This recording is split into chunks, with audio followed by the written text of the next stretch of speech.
안녕하세요. 마인드 디톡스의 묻지마 캔디입니다. 오늘의 방송 제목은 바람난 걸 알게 된 후 제발 이런 행동 하시면 안 됩니다. 입니다. 구독, 좋아요 눌러주세요. 네, 오늘 방송이 마인드 디톡스 209번째 방송인데요. 예전에 했던 방송들 중에서 중요한 주제나 내용을 다시 한번 더 언급해서 방송을 해야겠다는 생각이 들었습니다. 주제가 겹치지 않고 늘 새로운 주제로 방송을 해야 한다는 생각에 많이 집중해 있었는데요. 사실 배우자 외도 상황에서는 방송을 들으면 들을 때는 알겠는데 듣고 나도 하나도 기억이 나지 않고 사실 정작 나는 어떻게 행동해야 할지 확신이 서지가 않습니다. 거의 대부분이 우리들이 처음 경험하기 때문에 더더욱 그렇습니다. 이런 일이 내 인생에 생길지도 몰랐으니까 당연히 허둥지둥하다가 상황을 점점 더 악화시키기도 하는데요. 그러면은 예전에 한번 방송한 적이 있지만 내용을 조금 더 추가하거나 빼기도 해서 오늘은 정신을 똑바로 챙기시고 바람난 걸 알게 된 후 절대로 하면 안 되는 행동들에 대해서 알아보도록 하겠습니다. 준비됐나요? 네, 준비되셨다고 하시네요. 자, 첫 번째, 어설픈 증거를 들이밀면서 남편에게 추궁하지 마세요. 빼박 증거가 아닌 정황 증거나 어설픈 증거로 남편에게 추궁하게 되면 남편은 적당껏 그 사실들을 무마하면서 넘어가려고 합니다. 아, 그 여직원 아무한테나 그렇게 반말 쓰고 뭐 카톡 보내고 그래가지고 다들 싫어해. 개념이 좀 없어. 또는 업소에서 영업한다고 그렇게 문자 넣고 그래. 아유, 또 왜 이렇게 쓸데없이 보내서 저러는 거야. 다 장사 속이지 뭐. 차라리 남편이 그렇게 말해주니까 이상하게 내 마음은 오히려 편해지기까지 합니다. 합리적 의심을 하면서도 마음속 한편에서는 제발 아니길 아닐 거야 라는 생각이 듭니다. 의심의 끈은 놓지 못하지만 그래도 그냥 그 말을 있는 그대로 믿고 싶습니다. 문제는 그렇게 적당껏 상황을 무마시킨 남편은 더 교묘하게 숨어서 상간녀와의 불륜을 지속하게 되고 있던 모든 증거 자료들을 인멸하게 됩니다. 그래서 증거 잡기도 더 힘들어지고 그 불륜 관계는 뒤에서 점점 더 깊어질 수도 있게 되는 겁니다.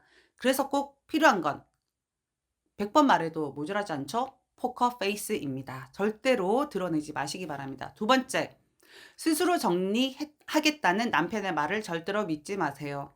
완전 빼박 증거인 경우 발뺌하지 않고 인정할 수밖에 없는 상황이 되면 남편들은 정확하게 아내가 확보한 증거만큼만 그 사실을 인정합니다. 인정하는 남편은 그나마 양심은 있는 사람이라고 할 수 있습니다. 역으로 "야, 내 핸드폰 왜 뒤졌냐? 아, 이런 씨 답답해서 살 수가 없다." 적반하장으로 지랄하는 남편들도 많습니다. "별 사이 아니야. 가끔 만나서 밥만 먹었던 사이야. 아, 당신을 속이면서 만난 사이도 아니고 내가 정리할게. 걱정하지 마." 이 말에 넘어가서 당연히 끝난 줄 알았다가 뒤통수 맞고 다시 상담 신청하시는 아내분들 정말 많습니다. 뭘 정리한다는 건지 그 말도 정말 웃긴 거죠. 해서는 안 되는 행동을 했다는 건 부부지간에 지켜야 할 기본을 못 지킨 자제력이 없는 사람들인데 도파민이 디글디글 분비되고 전두엽이 망가져서 정상적인 사고가 작동 안 하는 미친 인간들이 스스로 정리를 할 수 있겠습니까? 걔가 똥을 끊죠. 이 속담 아시죠? 절대로 믿지 마세요.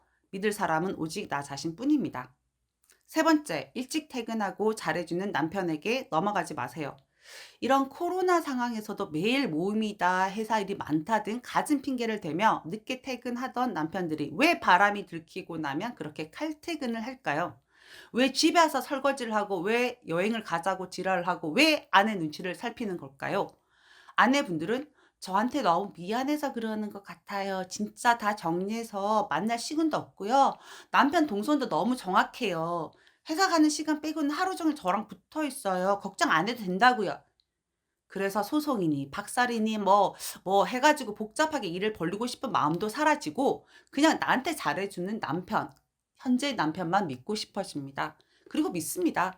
근데 믿으면서도 찜찜한 무언가가 남아 있지만 퇴근 후에 남편이 내 눈앞에 그래도 보이니까 그래도 살 것 같습니다. 제가 누누이 말씀드립니다. 그렇게 잘해 주는 남편의 행동은 아내를 사랑하는 마음이 아니고 상간녀를 결사적으로 보호하려고 아내를 안심시키는 행동일 뿐이라는 걸 잊지 마시기 바랍니다. 네 번째, 상간녀에게 연락하거나 삼자 통화, 삼자 대면 하지 마세요. 여기 사자도 포함되겠네요. 상간녀에게 카톡, 문자, 전화 등 어설프게 잠펀치 날리시지 마시기 바랍니다. 잠펀치, 펀치면 괜찮습니다. 욕이라도 시원하게 하고 그러면 괜찮습니다. 높임말로 "누구누구 씨 와이프인데요. 블라블라블라." 높임말로 그렇게 문자로 전화로 끝날 관계면 불륜이라고 부르지도 않습니다. 삼자 통화하면 상간년이 미치지 않고서야 '아내분이 시켜서 전화했구나. 저 와이프가 뭔가를 알게 되었구나.'라는 생각을 할 수밖에 없습니다. 그러면 "오해를 사게 해서 죄송합니다. 근데 우리 그런 관계 아니에요. 부부 문제는 부부끼리 해결하세요. 이런 전화 불쾌하네요." 이런 건방진 거짓말을 하는 겁니다. 또 그런 말 같지도 않은 말을 믿는 우리 순진한 아내분들 절대로 개인적으로 연락을 하거나 삼자 통화, 남편 있으면 사자 통화도 하겠죠. 사자 대면, 삼자 대면 하지 마시기 바랍니다. 다 입 맞추고 와서 작전 펴는 거니까요. 다섯 번째, 상간녀 소송할 거라고 남편에게 말하지 마세요. 저도 남편에게 엄포 혹은 겁을 주려고 "상간녀 소송할 거야!"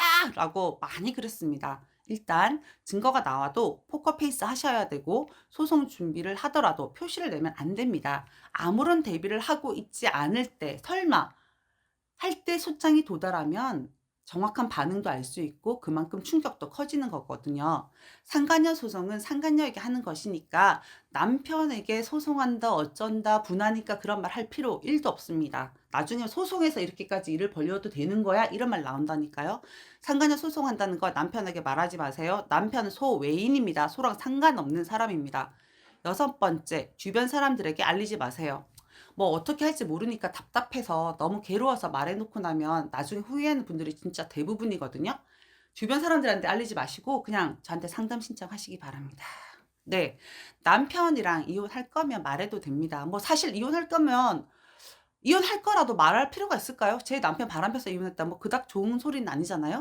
내 잘못은 아니지만 같이 살 거면 웬만하면 친정 부모나 형제들에게 알리지 않는 것이 좋습니다. 물론 혼자만 그 큰 문제들을 안고 가는 거 쉽지 않습니다. 숨구멍이 필요하죠. 내가 말 안 하고 혼자 가는 것이 너무 고통스럽다면 자매 정도는 괜찮을 것 같긴 합니다. 예, 그래도 뒤에서 동생들도 계속하면 피나고 이러거든요. 그거 안 좋고 힘든 이야기 계속하는 거 사실 그것도 좋은 꽃노래도 뭐 한두 번이지 그거 듣기 힘들거든요. 그러니까 나중에 또 막 관계 회복해 가지고 또 친정 가서 친정 동생 만나면 또 "아 저 이혼한다고 난리치더니 또 결국 저 남자 끌고 왔네." 이거 나중에 진짜 쪽팔리는 일이거든요. 그래서 그리고 시댁 같은 경우는 알려봤자 완전 바람나서 미친 남편인 경우에는 알렸다고 더 지랄하고 그걸로 가출하고 아내에게 뒤집어 씌우기도 하거든요. 그리고 결국에는 시댁은 남편 편이라는 거 아시잖아요. 팔 안으로 굽는다. 그래서 오히려 아내분이 더 많은 상처를 받게 됩니다. 왜냐하면 어디에서 문제가 발생하냐면요. 저 또한 그랬지만 나는 달라. 나는 달라. 나는 시댁이랑 너무 친하고 우리 시어머니는 달라. 안 다르더라고요. 똑같더라고요. 네. 일곱 번째, 울고불고 분노하는 모습 남편에게 보여주지 마세요. 회유, 눈물, 자책, 설득 다 필요 없다는 거 알고 계시죠? 내가 울고불고 하면 남편 마음이 맴찢이라고 하죠. 찢어질 거고 엄청 후회하고 미안해하면서 되돌아올 것이다라는 생각하시지만 절대로 미친놈 머릿속에는 오로지 상간녀 생각밖에 없고 힘들어서 고통스러워서 흘리는 진짜 아내분들은 그 피눈물을 알지 못합니다. 통하지 않고 오히려 '아 또 왜 저래?'라고 콧방귀를 낄 뿐입니다. 절대로 슬퍼하는 모습 보여주지 마세요. 여덟 번째, 절대로 무너지지 마세요. 외도 상황을 정리할 수 있는 사람은 바로 아내분 자신입니다. 남편이 바람났다고 내가 무너져야 합니까? 남편은 남편이고 저는 저 아닙니까? 그냥 남편이 미쳐서 바람났으니까 제정신인 내가 이 상황을 바로잡겠다는 생각으로 가셔야 됩니다. 사실은 외도 상황이라는 게 무너지고 또 무너지고 또 무너지고 계속 무너지는 겁니다. 안 만난다고 해서 안 만날 줄 알았는데 또 만나고 있고 끝났다고 했는데 또 만나고 있고 그렇지만 무너지다가 포기하고 아무것도 하지 않으시면 안 됩니다. 끝까지 포기하지 말고 버티시고 외도 상황을 정리하셔야 하기 때문에 아내분이 무너지시면 안 됩니다.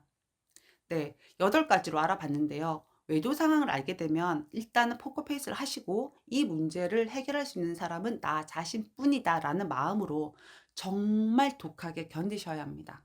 견디는 수밖에 없고요. 시간이 지나잖아요. 이 또한 다 지나갑니다.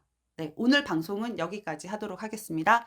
네이버 카페에서 묻지마 캔디 마인드 디톡스로 검색을 해 주세요. 상담을 통해서 여러분들의 문제 해결에 실질적인 솔루션을 제공해 드리겠습니다. Have a sweet mind detox. 다음 방송일에 우리 또 만나요. 안녕. 바이 짜이젠.